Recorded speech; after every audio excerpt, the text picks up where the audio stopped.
రోజు కార్యక్రమముకు చేసిన దేవుని మీ అందరికీ మరి ముఖ్యంగా వేదికను అలంకరించినటువంటి స్థానిక సంఘ కాపరి దైవజనులు పేతురు గారికి, అలాగే సహోదరులు దైవ సేవకులు దేవదన్న గారికి, అలాగే వేదిక మీద ఉన్నటువంటి దైవజనులందరికీ ప్రభువైన యేసుక్రీస్తు వారి పేరిట నా పరిచయమైనటువంటి వందనాలను తెలియజేస్తున్నాను.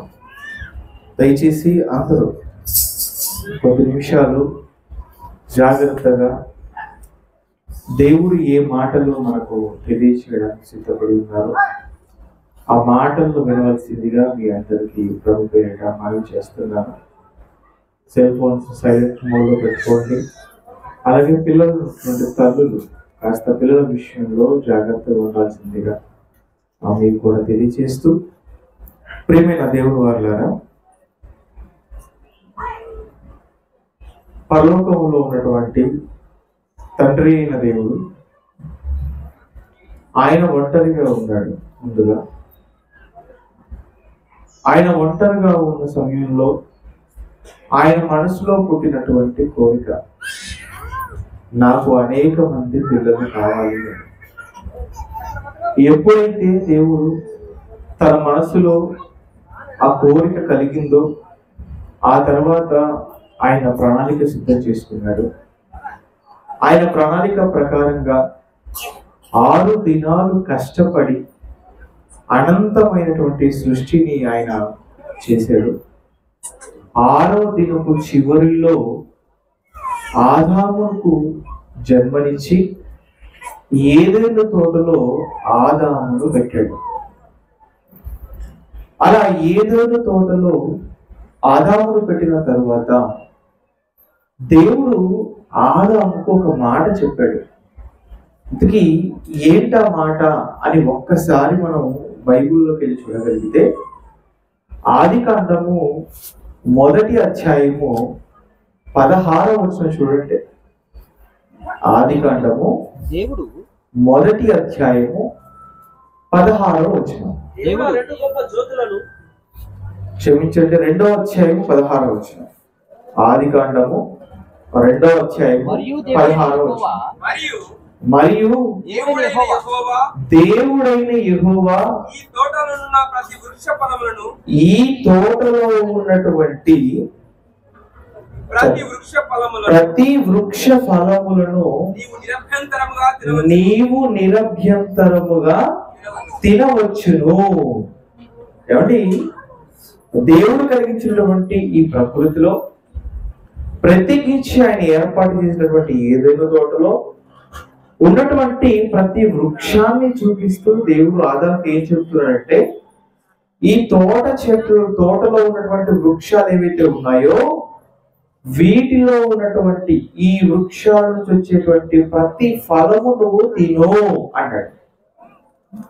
అని ఒక్కటి మాత్రం తినొద్దని చెప్పాడు.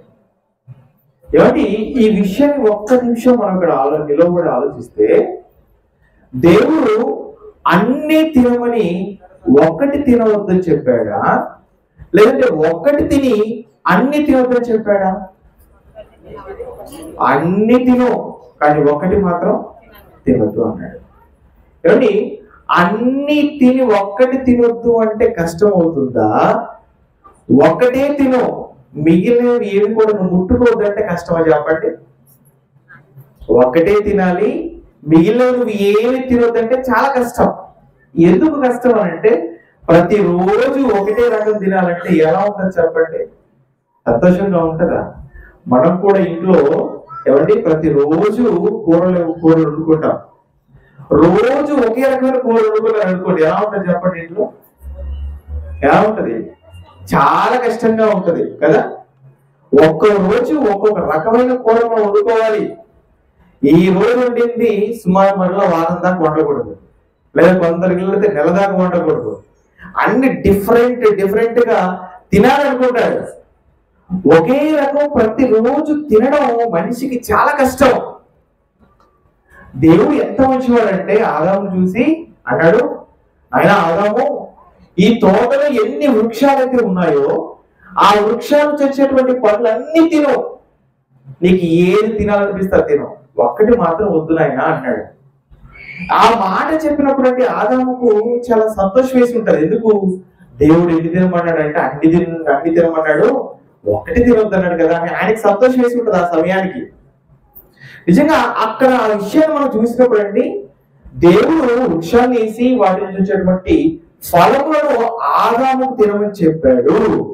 అంటే మొట్టమొదటి మనిషి అయినటువంటి ఆదాముకు దేవుడు వృక్ష ఫలములను నీకు ఇస్తున్నాను, ఇక నుంచి నువ్వు వాటిని తిను అని చెప్పాడు. ఈ మాటలో మనకి ఏం కనబడుతుంది అన్నప్పుడు, చెట్లు ఉన్నవి, వాటి నుంచి వచ్చేటువంటి ఫలాలు ఉన్నవి. ఆ చెట్లు వాటి నుంచి వచ్చే ఫలములు అన్ని కూడా మనిషి కోసమే అని మనకు అర్థమవుతుంది. ఏమండి? అంతేనా?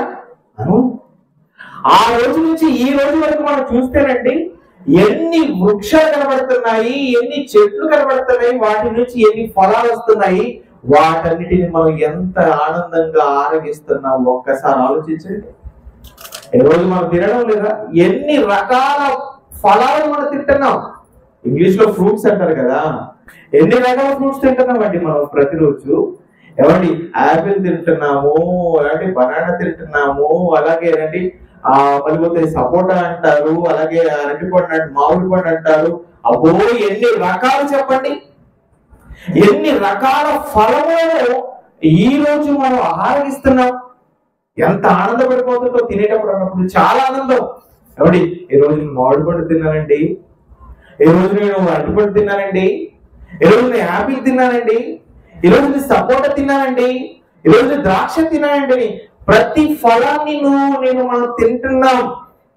అంటే చెట్టు నుంచి వచ్చేటువంటి ప్రతి ఫలం ఎవరి కోసం అన్నప్పుడు, మనుష్యులమైన మన కొరకు.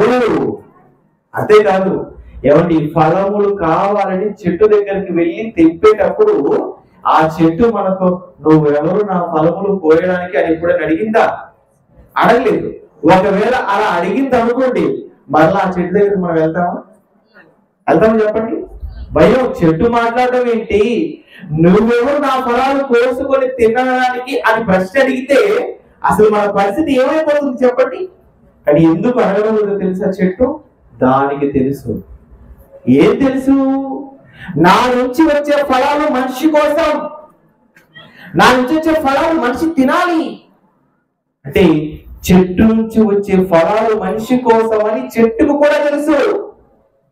ఏమండి? బాగుంది. మరి మన నుంచి కూడా ఫలాలు వస్తున్నాయి తెలుసా? మనుషులమైన మన నుంచి కూడా ఫలాలు వస్తున్నాయి. ఎందుకు? ఏ ఫలాలు? మామిడి పండ్లు, జామ పండ్లు కాదు. మన నుంచి వచ్చే ఫలాలు ఏంటన్నప్పుడు గర్భ ఫలములు, గర్భం నుండి వస్తున్నటువంటి ఫలములు. చెట్టు నుంచి వస్తున్నటువంటి ఫలములు మనిషి కొరకు అయితే, మనిషి నుంచి వస్తున్న ఫలములు ఎవరి కొరకు? ఏమండి? ఈరోజు ఎవరు ఆలోచిస్తున్నారు చెప్పండి? మనిషి నుంచి వస్తున్న ఫలములు ఎవరి కొరకు అన్నప్పుడు దేవుడి కొరకు. నిజంగా అసలు ఈ ఫలాలను దేవుడే ఇస్తున్నాడా అన్నప్పుడు దేవుడే ఇస్తున్నాడు అని కీర్తనకారుడు చెప్పినటువంటి మాట మనందరికీ బాగా తెలిసిన మాట. ఒక్కసారి ఆ మాట చూద్దాం. ఏం చెప్తున్నాడు చూడండి. కీర్తన గ్రంథం 127వ అధ్యాయము 3వ వచనం. కుమారుడు యెహోవా అనుగ్రహించు స్వాస్థ్యము, గర్భఫలము ఆయన ఇచ్చు బహుమానం. ఎవడి? గర్భఫలము దేవుడిచ్చేటువంటి బహుమానం అట. అంటే గర్భఫలాలను దేవుడిస్తున్నాడు. ఎందుకు ఇస్తున్నాడు? ఎవరి కోసం ఇస్తున్నాడండి అన్నప్పుడు, చెట్టు ఫలములు మనిషిగా నీ కొరకు నాయన, అలాగే నీ నుంచి వచ్చే ఫలాలైన గర్భ ఫలాలు నా కొరకు అంటున్నాడు దేవుడు. ఎంతమందికి ఈ విషయం అర్థమైంది అన్నప్పుడు చాలా మందికి అర్థం కాలేదు. ఏమండి? ఎవరైతే గర్భ ఫలాలు దేవుడు కొరకు అర్థం చేసుకుంటారో వారు ఏం చేస్తారన్నప్పుడు దేవుడు కొరకు సమర్పిస్తారు. ఆ గర్భఫలాన్ని దేవుడు సమర్పించడం అంటే పాత నిబంధన కాలంలో ఏమి భక్తులైన వారు చేసినట్లుగా ఈ రోజు దేవుడిని పిల్లల్ని నాకు సమర్పించేమని చెప్పడం లేదు. కానీ దేవుడికి ఇవ్వడం అంటే దాని అర్థం ఏంటో తెలుసా? ఈ కాలంలో దేవుడు చెప్పినట్లుగా వాక్యంలో వారిని పెంచడం, వాక్యంలో వారిని గొప్పవారిని చేయడం. ఎవరి ఎవరండి దీని గురించి ఆలోచిస్తున్నారు అన్నప్పుడు చాలా కష్టకరంగా గర్భకారపడుతుంది మనకి. ఈ రోజు పరిస్థితులు ఎలా ఉన్నాయన్నప్పుడు వివాహంతో ఒకటవుతున్నారు ఆనందంగా. వివాహం జరిగినప్పుడు చూడండి ఎంత ఆనందం, ఎంత ఆర్భాటం, ఎంత సందడి. వివాహం అంటే ఎంత ఆనందం అండి. అంత ఆనందంతో ఎవరి బంధువర్గం మధ్య ఊళ్ళో ఉన్నటువంటి ప్రజలందరి సమక్షంలో వేల రూపాయలు, లక్షల రూపాయలు ఖర్చు పెట్టి ఎంతో ఆర్భాటంగా వివాహం చేసుకొని ఒక్కటైపోతున్నారు, సంతోషపడుతున్నారు. వివాహంతో ఒక్కటైన తర్వాత గర్భఫలం వస్తే బాగుందో ఎదురు చూస్తున్న సమయంలో దేవుడు ఆలోచిస్తున్నాడు, మీ గర్భం గుండా గర్భఫలాలను భూమి మీదకి రప్పిస్తున్నాడు. అలా వచ్చినటువంటి గర్భఫలాల విషయంలో ఏం చేస్తున్నారు అన్నప్పుడు చూస్తున్నారు, ఇలా పట్టుకొని చూసి మురిసిపోతున్నారు, ఆనందపడిపోతున్నారు. ఎవరి మురిసిపోతున్నారు, ఆనందపడిపోతున్నారు. కానీ ఎవరు ఇచ్చారు, ఇచ్చినటువంటి ఈ బిడ్డలు ఎవరి కొరకు పెంచాలనే విషయంలో మాత్రం మనిషి ఆలోచించడం మర్చిపోయాడండి. ఈ రోజు ఎవరు ఆలోచిస్తున్నారు చెప్పండి? ఈ గర్భఫలంలో దేవుడు ఇచ్చారు, దేవుడిలో పెంచాలి అన్న ఆలోచన ఎంతమందికి ఉన్నప్పుడు చాలా మందికి లేదు. ఇది చాలా ప్రాముఖ్యమైనటువంటి విషయం. చాలా మంది తల్లిదండ్రులు ఏమనుకుంటారంటే నా గర్భానికి ఉన్నటువంటి కొడుకు గొప్పవాడు అయిపోవాలండి, చాలా గొప్ప స్థితిలో ఉండిపోవాలండి అని ఆశపడతారు. బాగుంది, ఆశపడడం తప్పని నేను చెప్పడం లేదు. కానీ ఆశలకు తగినట్లుగా పెంచకపోవడం తప్పంటున్నాను నేను. ఏ తల్లిదండ్రులు అయినా కానీ పుట్టినటువంటి పిల్లల్ని ముందు పెట్టుకొని మీ పిల్లలు ఏమైపోవాలని మీరు కోరుకుంటున్నారు, వాళ్ళు ఎలా ఉండాలని కోరుకుంటున్నారంటే ఏం చెప్తారు చెప్పండి? నా కొడుకు కలెక్టర్ అయిపోవాలండి, నా కొడుకు ఐపీఎస్ అయిపోవాలండి, నా కొడుకు ఐఏఎస్ అయిపోవాలండి అని మాట్లాడతారు.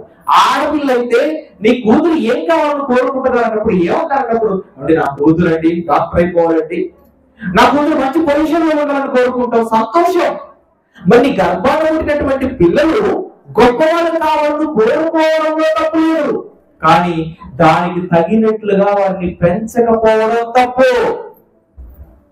ఈరోజు ఎంతమంది అండి పెంచుతున్నారు చెప్పండి? కష్టంగా కనబడుతుందండి. గొప్పవారు కావాలన్న కోరిక ఎప్పటికీ కూడా తల్లిదండ్రులైన వారికి ఉండాలి, కానీ దానికి తగినట్లుగా పెంచాలి. అలా ఆలోచన లేకుండా అలా పెంచకపోగా ఈరోజు తల్లి తండ్రులైన వారు ఏం చేస్తున్నారన్నప్పుడు చాలా మంది వారి చేతులతో వారి పిల్లల్ని వారే పాడు చేసుకుంటున్నారు. ఎలాంటి పాడు చేస్తున్నారు? తల్లిదండ్రులు పాడు చేస్తున్నారు, పిల్లలు ఎలా పాడు చేస్తున్నారు అనుకుంటారు? చెప్తాం, జాగ్రత్తగా వినండి. తల్లి తండ్రులైన వారు పిల్లలను ప్రతి ఒక్కరు జాగ్రత్తగా వినాలి. ఎలా పాడు చేస్తున్నారు అన్నప్పుడు పిల్లలు ఏది అడిగితే అది ఇచ్చేస్తా ఉంటారండి. చాలా మంది తల్లులు ఏం చేస్తారన్నప్పుడు పిల్లలు ఏది అడిగితే అది ఇచ్చేస్తా ఉంటారు. అందులో ప్రాముఖ్యంగా ఏమిస్తారన్నప్పుడు సెల్ ఫోన్. కొంతమంది తల్లులు ఏం చేస్తారంటున్నప్పుడు అండి పిల్లలు అన్నం తినకపోతే సెల్ ఇచ్చేస్తారు, ఇంట్లో పని చేసుకోవడానికి ఇబ్బంది పడుతున్నాడంటే సెల్ ఇచ్చేస్తారు.